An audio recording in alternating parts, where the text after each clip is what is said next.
आने वाली पीढ़ी ये कहेगी कि सपा और कांग्रेस के पाप से मुक्त करके पुण्य भूमि बनाने का काम भारतीय जनता पार्टी की डबल इंजन सरकार ने यूपी के अंदर किया है। यूपी में विकास और समृद्धि के 9 साल पूरे होने के अवसर पर लखनऊ स्थित लोक भवन में एक विशेष कार्यक्रम आयोजित किया गया। इस कार्यक्रम में सीएम योगी ने नवनिर्माण के 9 वर्ष नामक पुस्तक का विमोचन किया। कार्यक्रम के दौरान प्रदेश सरकार के पिछले 9 सालों के कामों और बदलाव पर चर्चा हुई और इस दौरान सीएम योगी ने कहा कि मैं सभी बीजेपी के कार्यकर्ताओं का अभिनंदन करता हूं। प्रधानमंत्री के नेतृत्व में इन 9 वर्षों में जो भी परिवर्तन उत्तर प्रदेश में हुआ है, हमारी सरकार जो भी करने में सफल हुई है, वो जनता के सहयोग का प्रतिफल है। मैं निर्माण के इन 9 वर्षों के लिए पूरे प्रदेश की जनता का हृदय से बधाई देता हूं। प्रदेश में शालीनता के साथ सारे पर्व और त्योहार मनाए जा रहे हैं। कहीं कोई हलचल नहीं है, कोई भय, तनाव, अराजकता, अव्यवस्था, कर्फ्यू का भय नहीं, दंगे का भय नहीं है। सीएम योगी ने आगे कहा कि पहले एक जिला एक बदमाश, एक जिला एक गैंगस्टर हुआ करते थे, अब एक जिला एक उत्पाद है।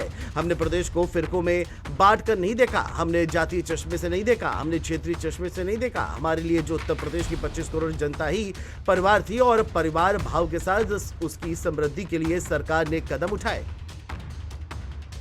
इसके अलावा विपक्ष पर निशाना साधते हुए सीएम योगी ने क्या कुछ कहा, सुनिए।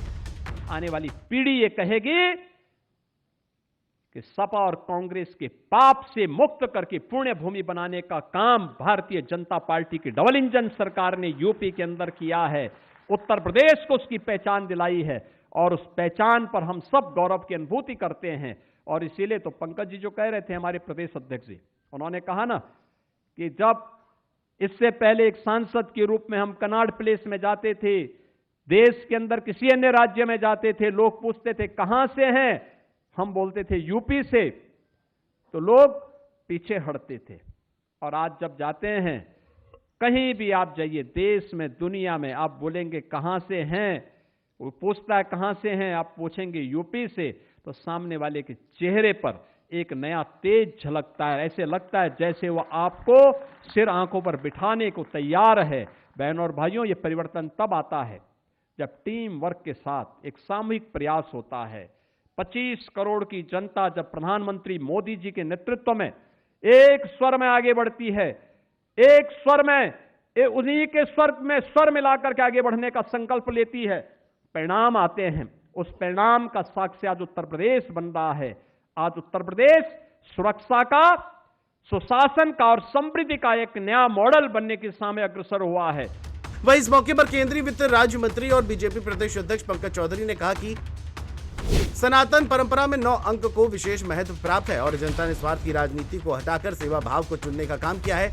2017 के बाद मुख्यमंत्री योगी आदित्यनाथ के नेतृत्व में उत्तर प्रदेश की पहचान बदली है और यही कारण है कि 2022 में फिर से सरकार बनी। दूसरी ओर उप मुख्यमंत्री ब्रजेश पाठक ने कहा कि पहले प्रदेश की पहचान टूटी सड़कों से होती थी। जैसे ही खराब सड़क मिलती थी, लोग समझ जाते थे कि उत्तर प्रदेश आ गया है। उन्होंने कहा कि 2017 से पहले प्रदेश की स्थिति पूरी तरह बिगड़ चुकी थी। ये भी कहा कि पहले लोगों को दूसरे राज्यों में किराए पर कमरा तक नहीं मिलता था।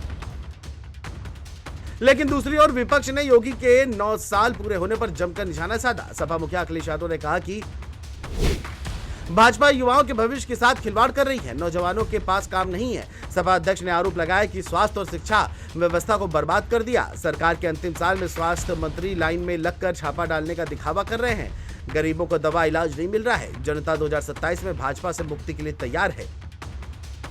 कांग्रेस के प्रदेश अध्यक्ष अजय राय ने भी सरकार पर तंज कसते हुए कहा कि मुख्यमंत्री योगी आदित्यनाथ अपने 9 साल के कार्यकाल को गिरा रहे हैं, लेकिन उनका ये कार्यकाल निर्माण का नहीं बल्कि विध्वंस का रहा है।